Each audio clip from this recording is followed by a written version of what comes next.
कौन सा विधि से बनाया इसको? इसमें आपको दिया गया है 3.4 में आप या तो प्रतिस्थापन विधि से इस्तेमाल कर सकते हैं या फिर विलोपन विधि से। तो आप जो सटीक लगे आपको वो कर सकते हैं। सर सबसे अच्छा हमें यहाँ क्या लगता है? विलोपन विधि, क्योंकि सटीक होता है, तरीका छोटा होता है कि नहीं? तो हम लोग लिख सकते हैं। सर लिखना पड़ेगा पहले कौन कौन सा विधि से बना रहे हैं। तो बना रहे हैं हम लोग विलोपन विधि से या फिर हम दोबारा लिख सकते हैं सर। इसमें कुछ नहीं करना है, इसमें लिखते जाना है। कैसे लिखते हैं सर? तो पहला जो इक्वेशन है, इक्वेशन को लिख लेते हैं x + y = 5 और 2x - 3y = 4। यहाँ हम क्या बोले थे? x या y में से किसी एक को बराबर करना है, जो यहाँ कोई भी बराबर नहीं है। चिन्ह परिवर्तन करने से बचने के लिए देखिए तो एक y प्लस में है, दूसरा y माइनस में है, इसलिए इसको मल्टीप्लाई कर देते हैं। कोई दिक्कत है? ये वाला y से इसमें मल्टीप्लाई करेंगे और इस y के आगे में कुछ नहीं तो कितना है? 1, उसको मल्टीप्लाई करेंगे और मल्टीप्लाई कीजिए तो 3 गुना x लिखेंगे, 3x। फिर ये +3 को y से गुना करेंगे, 3y और 5 किया 15। अब फिर उसी प्रकार जिस तरह पहला समीकरण में गुणा किए उसी प्रकार इसमें भी करेंगे।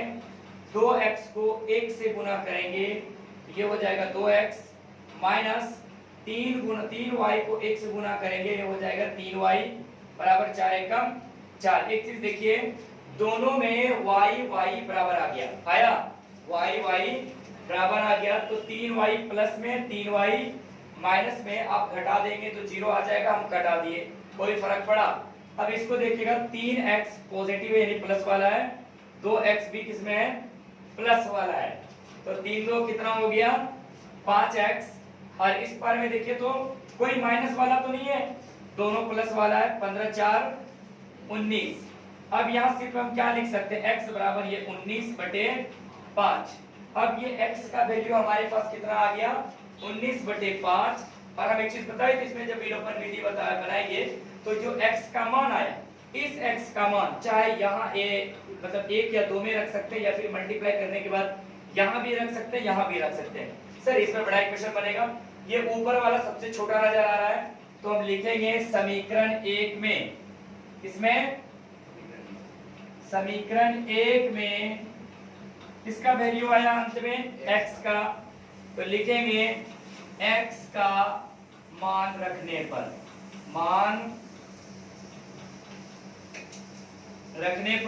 तो पहला समीकरण है क्या? x + y = 5। अच्छा आपके पास यानी हम लोगों के पास x बराबर कितना आया? 19/5। x के जगह पे रखिए 19/5 प्लस y तो निकालना है बराबर 5। क्या करना है? y को इस पर रख लेना है, बाकी सबको उस पर ले जाना है विदाउट y वाले को। तो 19/5 प्लस में है, इस पर आ जाएगा 19/5 किसमें? माइनस में। अब इसके बटे में कुछ नहीं तो क्या है? 1। ये y बराबर 5, 1 का लघुत्तम 5, 5 से 1 में लगा, 1 से 5 में भाग लगाएंगे 5 बार में, 5 को 5 से गुना करेंगे हो जाएगा 25 माइनस 5 से 5 में भाग लगाएंगे एक बार में, तो 19 से कम 19। फिर ये y बराबर हो गया 19 में से 25 में से 19 गया, कितना बटा जी? 6/5। अतः x बराबर हमारे पास कितना आया था? 19/5 और y बराबर आ गया 6/5। ये आपका आंसर हो गया। दूसरा विधि आप विलोपन विधि से भी हल कर सकते हैं, दोनों का आंसर यही होगा।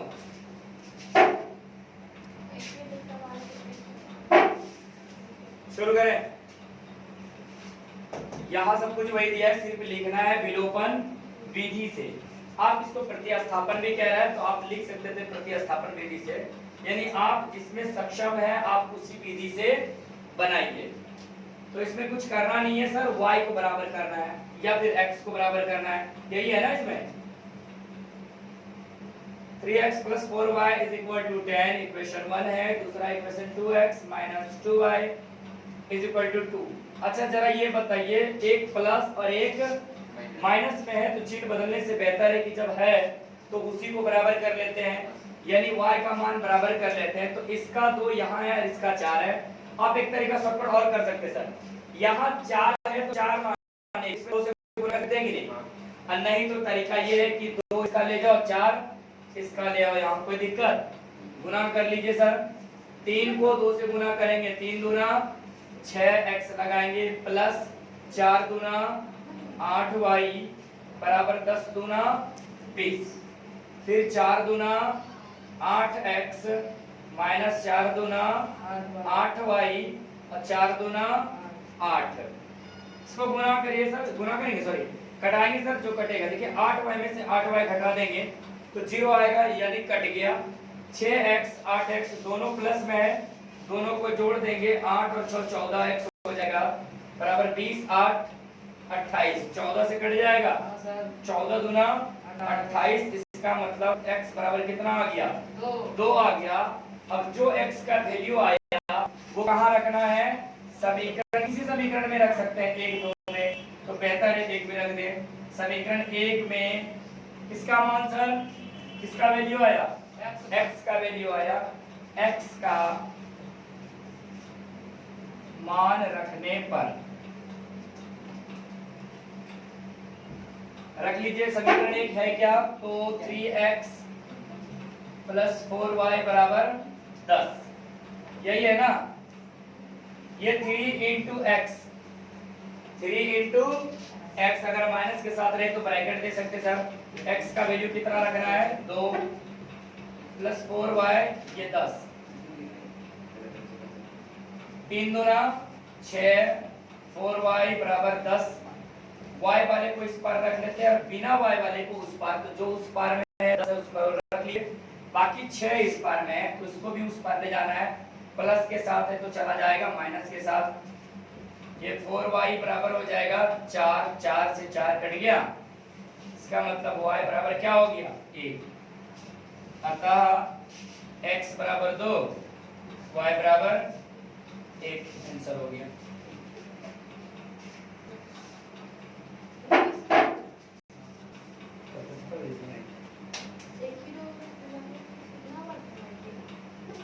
चलिए इस सवाल को हम प्रतिस्थापन विधि से बना लेते, क्या दिक्कत है। तो जैसे इसमें अगर लिखे तो आप एक इसका एक व्यापक रूप होता है ax plus by plus c equal to 0, होता है कि नहीं व्यापक रूप, इसी फॉर्म में है सर।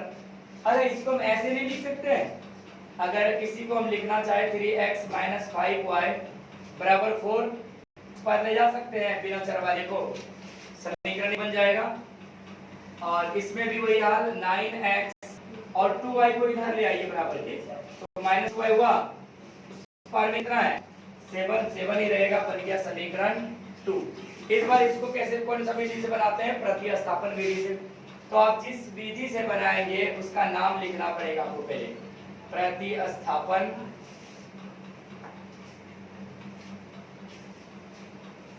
विधि से। प्रतिस्थापन विधि में एक ट्रिक बताए थे, 1 3 2 3, यही था ना, यानी इक्वेशन 1 से इक्वेशन 3 में जाना है, और इक्वेशन 3 से डायरेक्ट इक्वेशन 2 में जाना है, और इक्वेशन 2 से फिर 3 में। आप यहां से 3 बनाएंगे और यहां से x या फिर y का मान निकालेंगे एक, और फिर जो भी मान आएगा इसका, इसको रखेंगे 2 में, फिर यहाँ x या y में से किसी एक का मान आएगा, यही बताए थे ना प्रतिस्थापन विधि में। तो हम पहले चल लेते हैं समीकरण किससे, 1 से।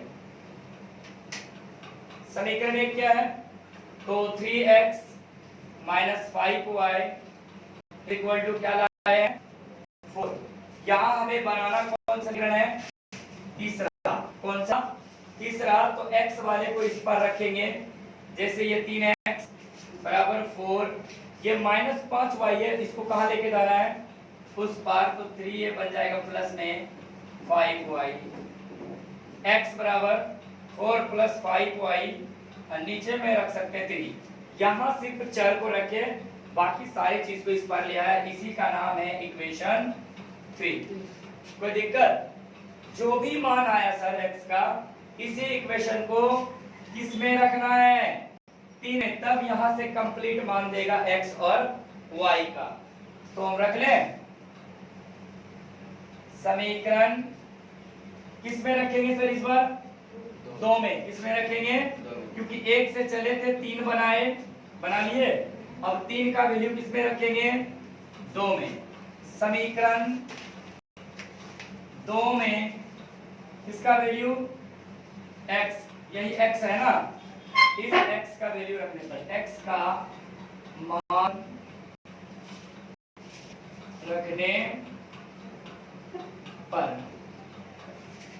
इक्वेशन है क्या 2, तो ये है 9x माइनस 2y बराबर 7। यहाँ लाए हैं देखिए तो 9x माइनस 2y बराबर 7। अब इसमें किसका वैल्यू रखना है सर? ये देखिए 9 का 9 रहा, पूरा बड़ा वैल्यू है सर, तो गुना के रूप में ब्रैकेट दे दिए और इस पूरे इक्वेशन को लिखिए। क्या है? तो 4 plus 5y upon 3 minus 2y बराबर 7। क्या करेंगे? ये 3 9 कटेगा, 3 तिया 9, इसका मतलब ये हो गया 3 और ये हो गया 4 प्लस 5y माइनस 2y बराबर 7। गुना कर लीजिए, 4 तिया 12, 5 तिया 15y माइनस 2y बराबर 7। ये देखिए दोनों y वाला है, 15y में 2y घटा, कितना y बचा? 13y, और ये 7 12 उस पार चला जाएगा तो हो जाएगा माइनस 12, और ये 13y बराबर लिख सकते हैं कितना जी? 7 5 12 माइनस 5, तो y बराबर लिख सकते हैं माइनस 5 बटे 13। y का वैल्यू कितना आया? माइनस 5 बटे 13। अब जो y का वैल्यू माइनस 5 बटे 13 आया, अब इसका मान कहाँ रखेंगे हम? समीकरण किसमें रखेंगे? 3 में, क्योंकि 1 से 3, 3 से 2, 2 से फिर किस पे जाना है? 3 में। यहाँ तक सब लिख लिए।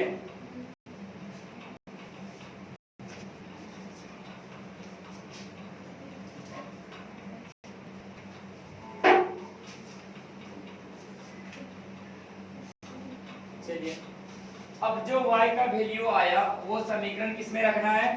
3 में। 1 से चले समीकरण 3 बनाए, और 3 से चले तो बना दिए 2, और 2 का जो भी वैल्यू आया वो रख देंगे फिर किसमें? तीसरा समीकरण में। तो हम लिखे हैं समीकरण 3 में किसका वैल्यू रखने पर, यानी y का मान रखने पर। तो समीकरण तीसरा क्या था? x बराबर 4 प्लस 5y बटे कितना जी? 3, यही था ना, रख लीजिए वैल्यू। ये x बराबर 4 प्लस 5 इंटू y का वैल्यू माइनस 5 बटे 13। अच्छा, एक जगह दो चिन्ह नहीं रहता है तो इसके बीच में क्या देते हैं हम? ब्रैकेट देते हैं, और नीचे में 3। x बराबर 4 माइनस 25 बटे 13 बटे 3। ये x बराबर इसके नीचे में कुछ नहीं तो 1 है, 13 1 का लघुत्तम 13, 13 चौके 52 माइनस 25 अब बटे नीचे में कौन है सर?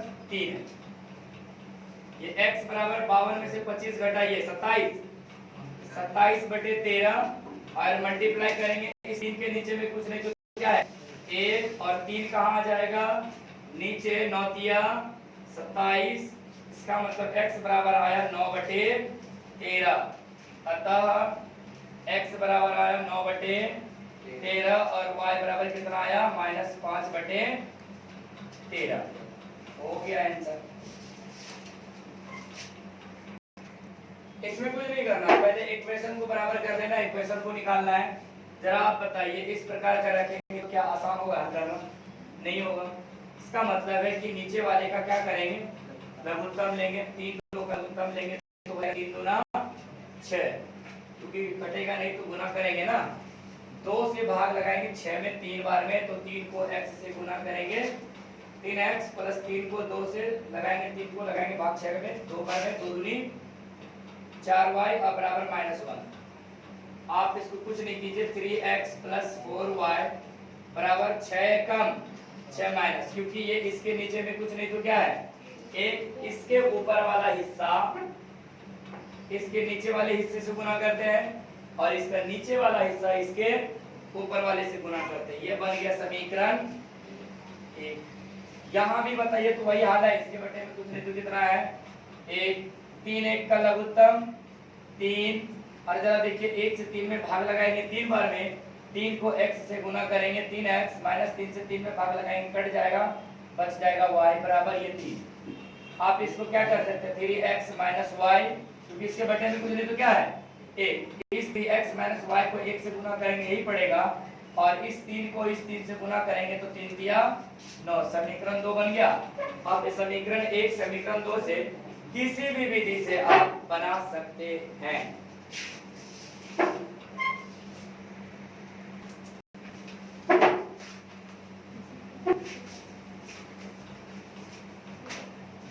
अंश वाला सवाल है ना, तो अंश होता क्या है सर, अंश और हर होता है तो वो भिन्न बराबर, आप समझ लीजिए हम बताए हुए थे पहले कि जो फ्रैक्शन होता है यानी भिन्न जो होता है भिन्न बराबर होता है अंश बटे हर, अंश बटे हर, यानी दोनों चीज होना अनिवार्य है, अंश और हर, तभी क्या कहलाएंगे वो भिन्न कहलाएंगे।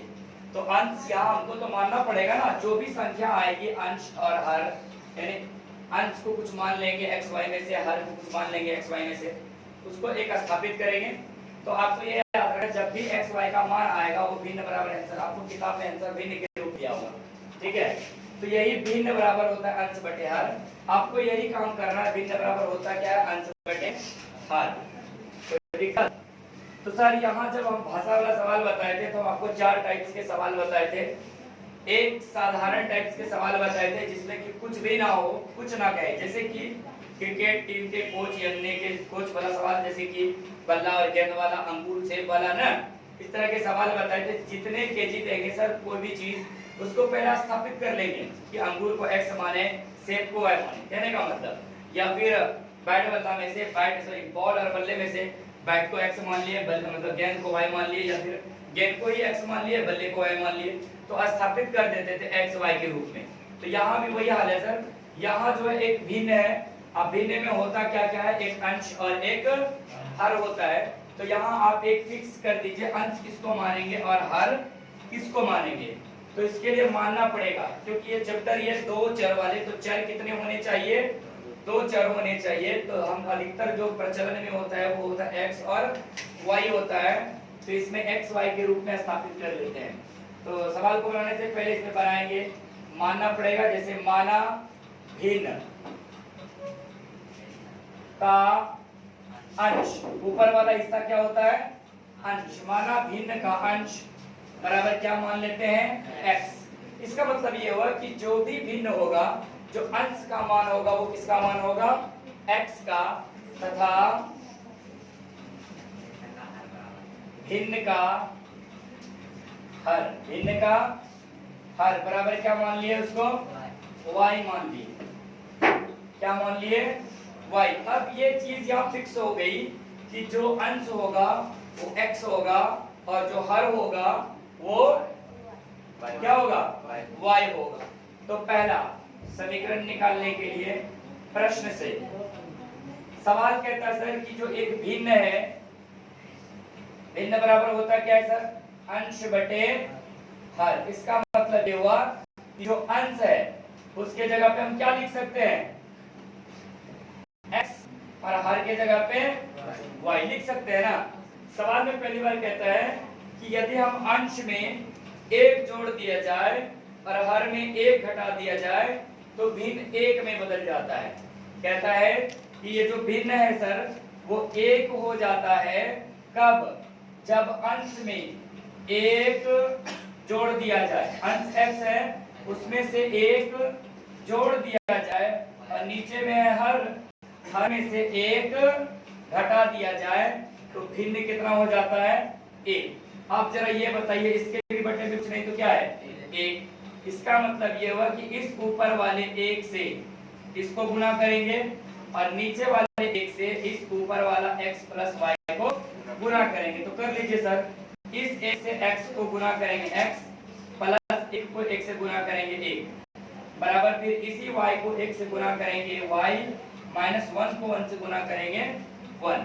इसका मतलब ये x y को इस पर ले आइए माइनस y माइनस 1 और ये भी प्लस 1 उस पर चला जाएगा माइनस 1। इसका मतलब x माइनस y बराबर माइनस 2, समीकरण हो गया 1। कोई दिक्कत? अब इसी में आगे और चलता है सर, क्या कहता है सवाल में, कहता भिन्न यदि हर में एक जोड़ दिया जाए तो यह भिन्न 1/2 हो जाती है। फिर से सर पुनः प्रश्न से चलते हैं, इसमें इसके नीचे ही लिखेंगे पुनः प्रश्न से, फिर लिखेंगे वही भिन्न बराबर अंश बटे हर। तो जो भिन्न है सर एक बार लिख लेते हैं, और भिन्न बराबर अंश का मतलब x, हर का मतलब y।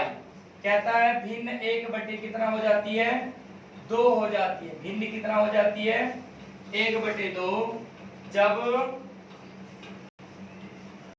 हर में एक जोड़ दिया जाता है। इसका मतलब x में कुछ नहीं कहा गया, अंश में तो कुछ नहीं करेंगे, लेकिन हर में, हर मतलब y, उसमें कितना जोड़ देंगे, 1। और कुछ नहीं कहा गया है, बस कुछ नहीं करना सर, इसके ऊपर वाले से इसके नीचे वाले से गुना करेंगे और इसके नीचे से ऊपर वाले से। देखिए तो 2 को x से गुना करेंगे 2x, y को 1 से y प्लस 1 एकम 1।